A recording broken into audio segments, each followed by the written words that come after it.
Assalamualaikum warahmatullahi wabarakatuh. Waalaikumsalam warahmatullahi wabarakatuh. Selamat siang semuanya. Siang.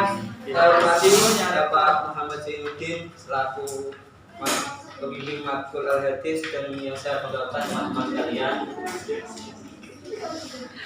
Izinkan kami nomor 4 menyampaikan materi tentang metode drill dan eksperimen pendidikan. Pertama-tama sebelum mulai materi, alhamdulillah kita kenal dulu. Kenalkan, nama saya sebagai moderator Tabu Darofik dan rekan saya.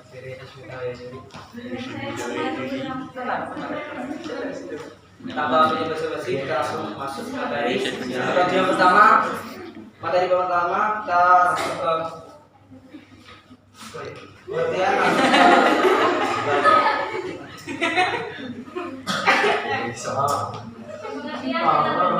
metode drill menurut beberapa jenis disebut latihan siap, dimaksudkan untuk memperoleh ketangkasan atau keterampilan latihan terhadap apa yang dipelajari.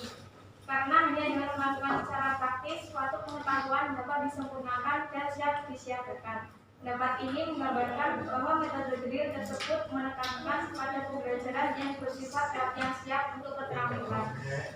Pembelajaran yang dimaksudkan untuk metode ini di mana materi yang akan diajarkan menuntut untuk pada sebuah penguasaan keterampilan peserta didik agar mereka memiliki ketangkasan yang langsung dapat siap dalam pengetahuan diri sendiri. Metode drill merupakan suatu metode yang memberikan kesempatan kepada peserta didik untuk melakukan suatu keterampilan tertentu berdasarkan penjelasan atau petunjuk guru. Ciri khas dari metode ini adalah kegiatan yang berupa pengulangan yang berkali-kali supaya asosiasi stimulus dan respon menjadi sangat kuat dan tidak mudah untuk dilupakan. Dasar metode drill ini sebenarnya menunjuk kepada hal secara real tidaklah ditemukan secara lebih rinci dalam Al-Quran.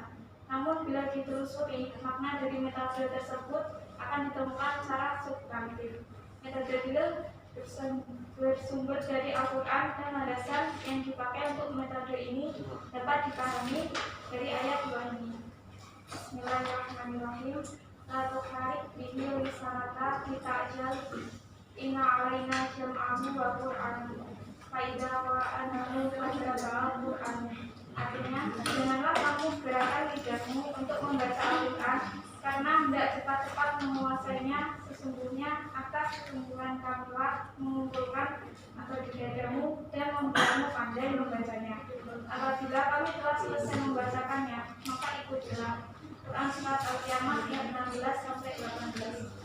Berdasarkan makna ini dapat diinterpretasikan bahwa menggunakan metode drill di mana ada proses latihan yang dilakukan secara berulang-ulang sebenarnya dilaksanakan dalam proses pembelajaran tidak terburu-buru. Kata yang menggambarkan makna metode drill dalam pembelajaran di atas adalah faiza Qur'anahu fattabi' Qur'anahu, artinya apabila telah selesai kami membacakannya maka ikutilah bacaan itu.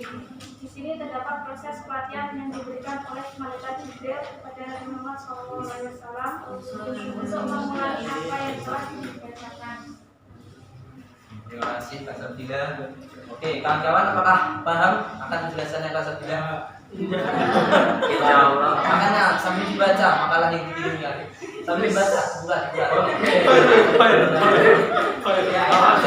Kita langsung saja ya masuk ke materi selanjutnya, yaitu kelebihan dan kekurangan metode drill yang akan dibacakan oleh rekan saya. Ini.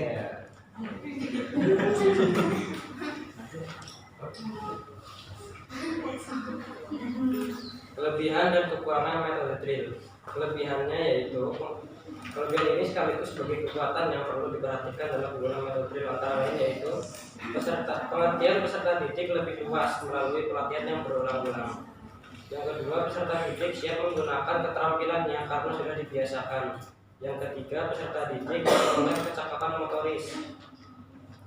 Di samping kelebihan yang telah diuraikan di atas, terdapat pula beberapa kelemahan dan sekaligus hal ini menjadi perhatian yang perlu dihindari oleh guru dalam proses pembelajaran. Di antaranya yaitu pertama, peserta didik cenderung belajar secara mekanis. Yang kedua, dapat menyebabkan kebosanan. Yang ketiga, dapat mematikan kreasi peserta didik. Selanjutnya yaitu desain metode drill dalam pembelajaran.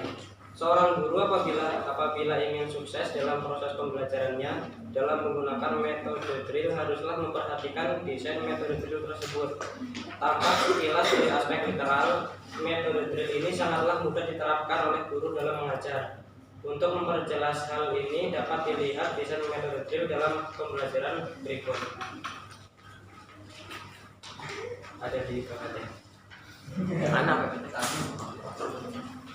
Itu asosiasi yang pertama. Yang kedua menyampaikan tujuan. Yang ketiga memotivasi siswa.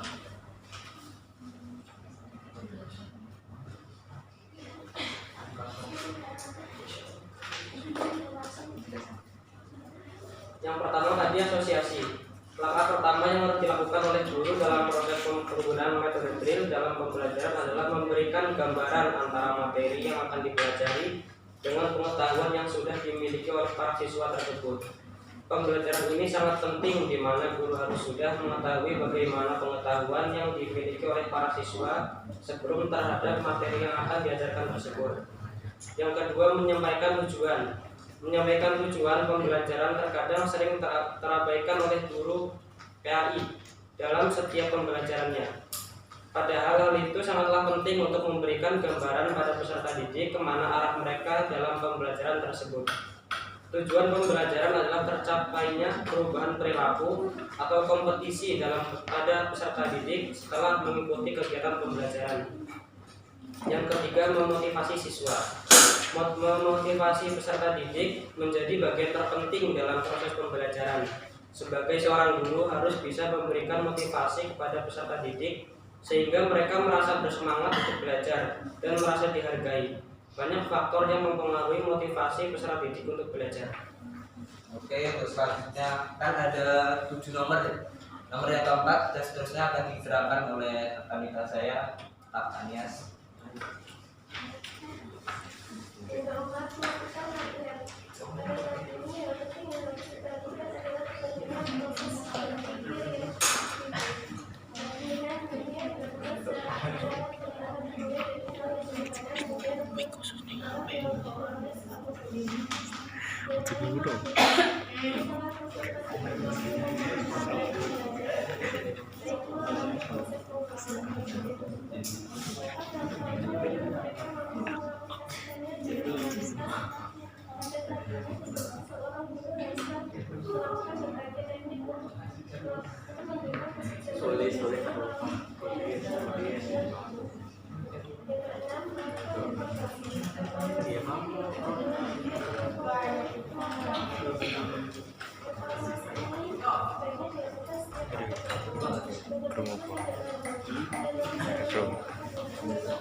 Oke, itu materi-materinya. Saya akan menyampaikan kesimpulan dari materi keseluruhan. Kesimpulannya, berdasarkan pembahasan dan penjelasan yang sudah disampaikan sebelumnya, kami selaku penulis Bapak Nyusun mendapatkan kesimpulan bahwa metode drill dalam eksperimen pendidikan adalah suatu cara penyajian bahan pembelajaran dengan peserta didik secara berulang-ulang dan bersungguh-sungguh dalam bentuk tulisan maupun aktivitas agar mereka memiliki ketangkasan atau keterampilan yang tinggi dalam menguasai perkuat suatu asosiasi atau menyempurnakan suatu keterampilan supaya menjadi permanen. Oke, sebelum kita membuka sesi tanya jawab, saya akan memberikan sebuah pertanyaan dulu pada pertanyaannya, kan ini metode drill. Apakah kawan-kawan setuju jika metode drill itu diterapkan dalam pembelajaran? Oke, ada yang mau mendebatkan?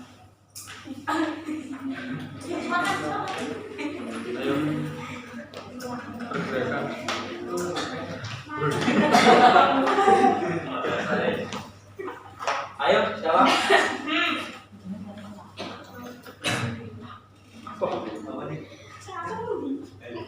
Ya berarti setuju. Ya, dia berani setuju. Apakah kalian setuju? Jawabannya cuma setuju atau tidak? Setuju? Setuju. Setuju? Hidup mahasiswa. Kita sebutkan jadi kelas 1C ini setuju dengan metode drill ya? Nah,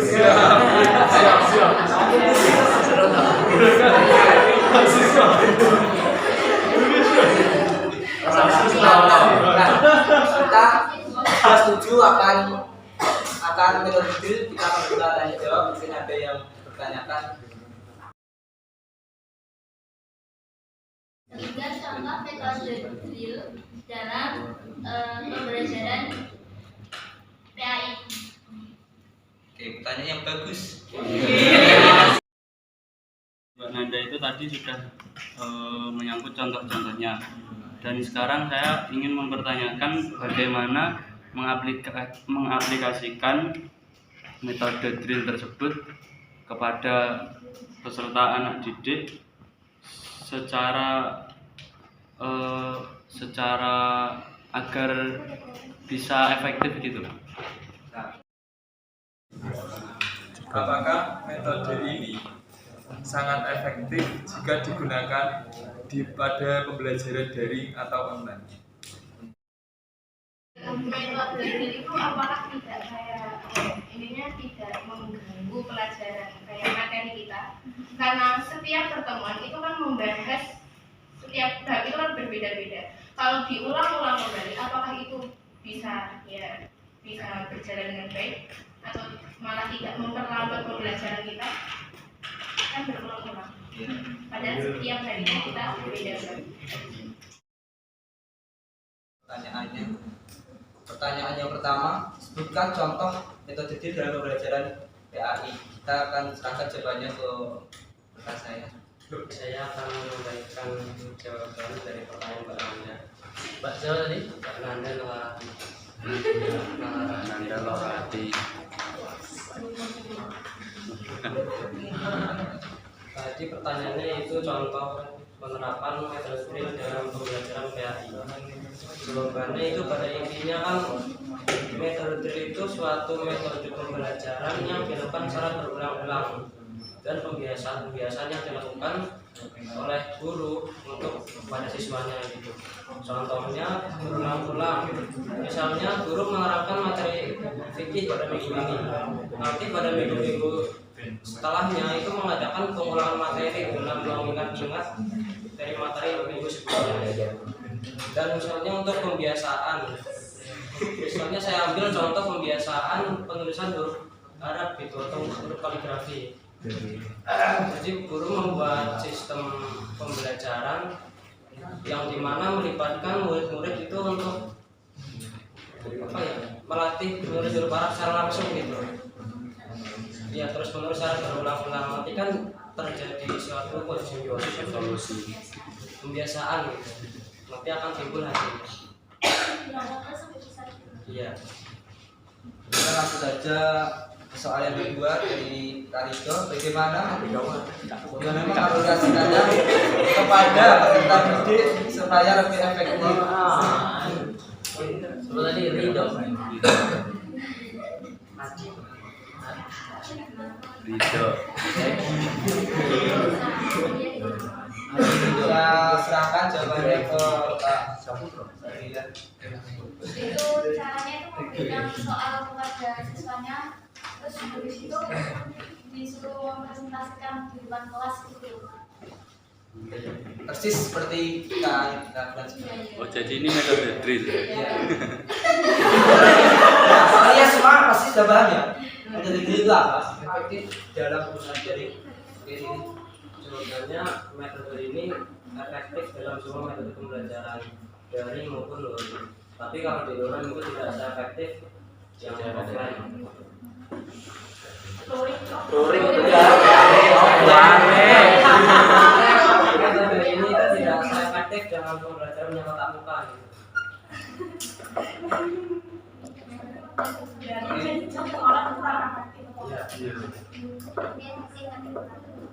Jadi kita harus mengakali lagi dengan daring itu kita harus tidak pakai metode drill saja, kita harus memakai metode drill lain. Kalau metode drill diterapkan dalam pembelajaran secara offline, dan pastinya peserta didik mengalami fase kebosanan. Lalu terkait kasus tersebut bagaimana cara menanggapi kasus tersebut. Nah, itu dasar dari gurunya. Kita jadi guru jangan membosankan kan, itu langsung maju, jangan. Gimana?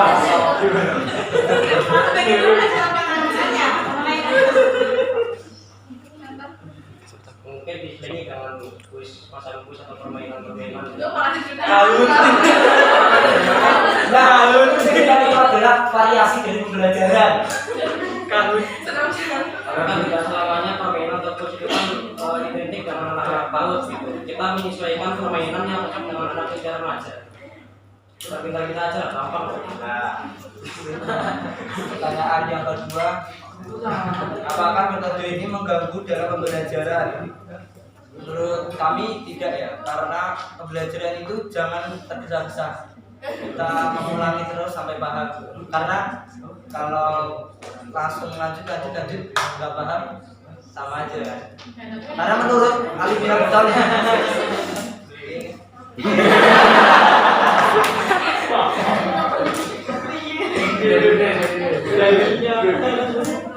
Nah, ini bukan hadis sih, cuma perkataannya, maksudnya kata mulianya Ali bin Abi Thalib gitu. Ilmu itu hendaknya harus diikat, kalau tidak diikat dia akan lari. Masya Wajib. Ibaratnya gini, ilmu itu binatang buas yang bertenaga gitu. Kalau kita ikat binatang buas itu cuma satu kali ikatan, itu tentunya akan lepas. Maka kita berulang-ulang untuk menalinya akan kuat. Atas sih. Dari ini 1C. Tapi kan itu kan pembelajaran di sini ya. Berarti kan di sini kan sudah ditetapkan UAS-nya bulan ini, UTS-nya bulan ini, dan itu dalam UTS UAS itu kan harus sudah mempelajari semua ini. Kalau kita nggak buru-buru, dan nanti yang bab yang lainnya itu kan kayak kita nggak mempelajari, terus gimana kita mau mengerjakan UTS atau UAS itu? Kalau guru itu kan ikutnya, maksudnya nurut sama sekolah nurutnya pemerintah ya gitu. Yang menentukan waktu ujian kapan, waktu dan lain-lain kapan itu pemerintah kan. Ya sama ini kan kita juga sudah ditetapkan. Oh kita berapa bulan ini kan mau ada UTS. Nah UTS ini kan mencakup materi ini yang sudah ditetapkan setiap dosen itu. Nah seumpama kita cuma bisa mempelajari cuma sampai beberapa pembahasan tentang ini, ternyata masih kurang masih ada yang belum dipelajari gitu loh. Nah itu gimana? Kan itu kan kayak membantu UTS kita, UAS kita. Kalau kita nggak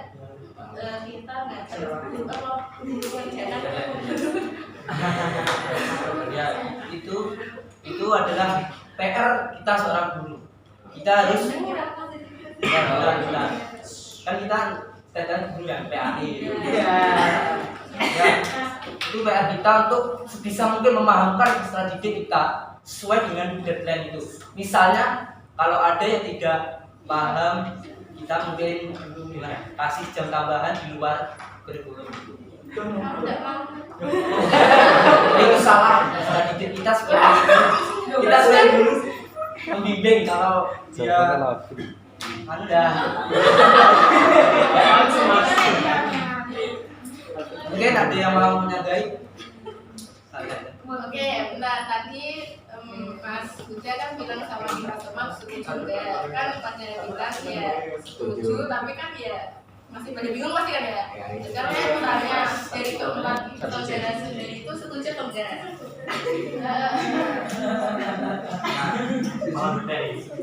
Setuju ya. Jangan sebutkan, kalau kami setuju akan kita negeri.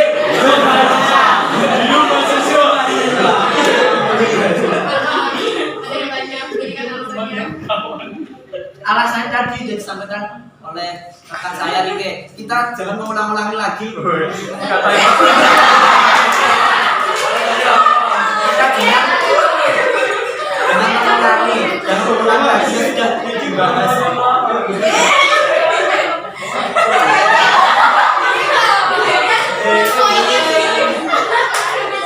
Jangan mengulang lagi apa yang kita bahas. Dan kamu kan mempelajari, kita harus mengulang.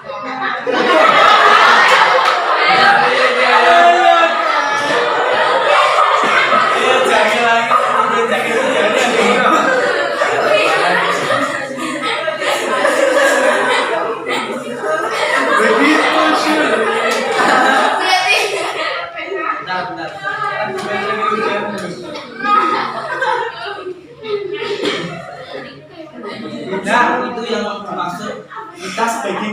bagi guru harus bisa mungkin menerapkan. Jangan sampai kita mulai terlalu kita bisa ketinggalan dengan materi yang selanjutnya. Karena kita akan kehabisan waktu. Karena waktu tidak bisa diulang. Oke.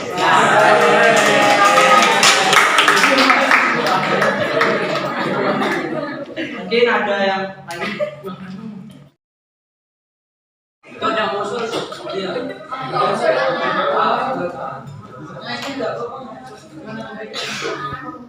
Langsung saja dari Saya mau bertanya, jika aplikasi Drill ini diwajibkan kepada pengajar, apa peran kamu ketika ada pengajar yang sudah sepuh yang tidak bisa mengaplikasikan teknologi, sedangkan dalam metode ini diperlukan teknik yang menarik?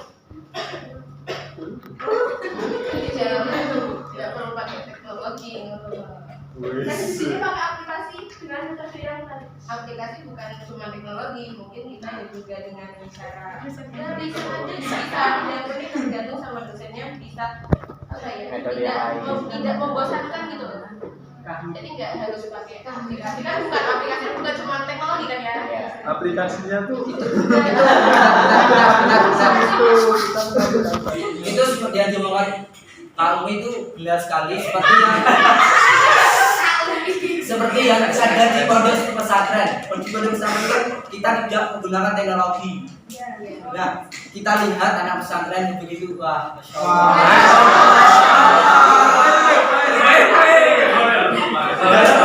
Pemahamannya tentang Al-Quran, hadis, sains dan sebagainya. Masya Allah.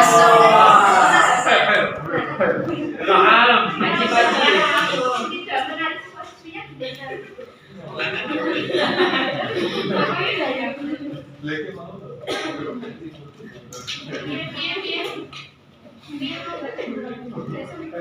Semua orang menarik.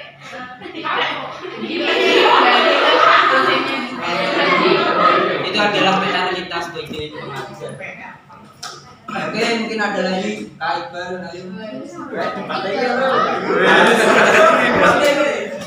Hal apa saja yang harus diperhatikan dalam metode ini jika ada salah satu anak yang berkebutuhan khusus? Ya, dalam arti sandang, pangan, papan.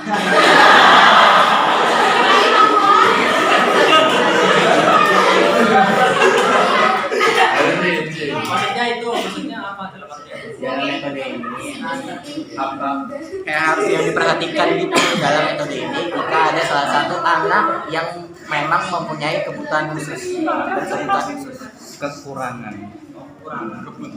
Cara yang diperhatikan itu gimana supaya anak itu aktif dalam belajarnya? Nah ya benar yang dikatakan Mas Edi tadi, apa kekurangan apa? Mungkin kekurangan kayak Berkebutuhan khususnya itu gimana menyampaikannya supaya anak itu aktif dalam pembelajaran? Saya menambahi, mungkin kalau misalnya peserta didik yang memiliki kebutuhan khusus, anak didiknya kita lebih memberikan perhatian khusus. Kalau semisal dalam ruang lingkup kelas itu misal ada 30 anak, misal ada salah satu yang memiliki berkebutuhan ABK. kita lebih ke apa ya? Saya berarti kan bandingnya kan 1:2. Dan misalnya kalau yang berkebutuhan khusus kan hanya satu, kita sebagai guru PAI alangkah baiknya kita memberikan space yang lebih untuk peserta didik yang memiliki kebutuhan khusus tersebut. Contohnya ya kayak misalnya kita ambil contoh yang misal saja apa ya,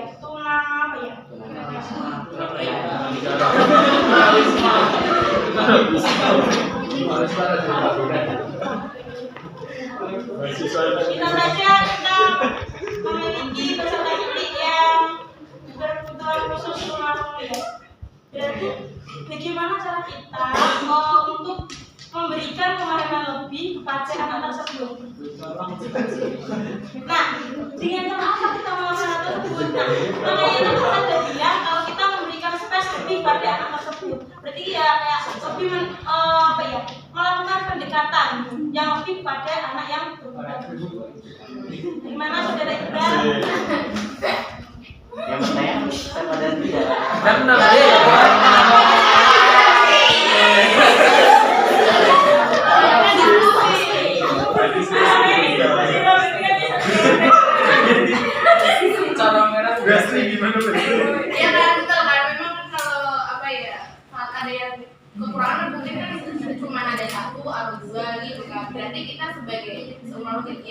bagaimana berarti kita memberikan hal yang khusus terhadap satu orang itu atau dua orang itu.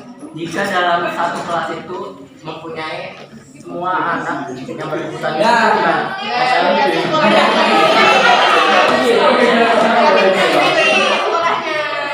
Ya, Itu beda-beda lagi, cara Mas.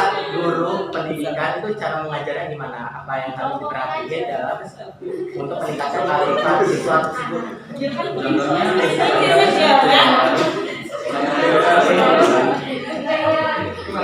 Itu juga salah satu metode untuk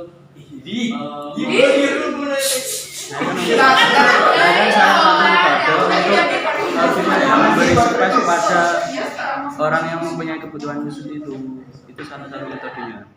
Gimana Mas itu bisa dijelaskan? Kan ada itu sekolah luar biasa itu kan. Itu kan merupakan salah satu contoh untuk memfasilitasi orang-orang yang berkebutuhan khusus itu untuk belajar. Jadi udah ada programnya.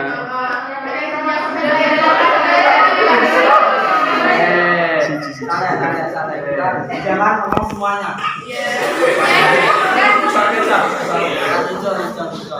Kita bergantian ya. Oke, itu diskusi kita hari ini. Oke, tidak ada salah kata itu berasal dari saya, dari kami. Tidak ada lebihan itu berasal dari Allah. Sekian. Assalamualaikum warahmatullahi wabarakatuh. Waalaikumsalam.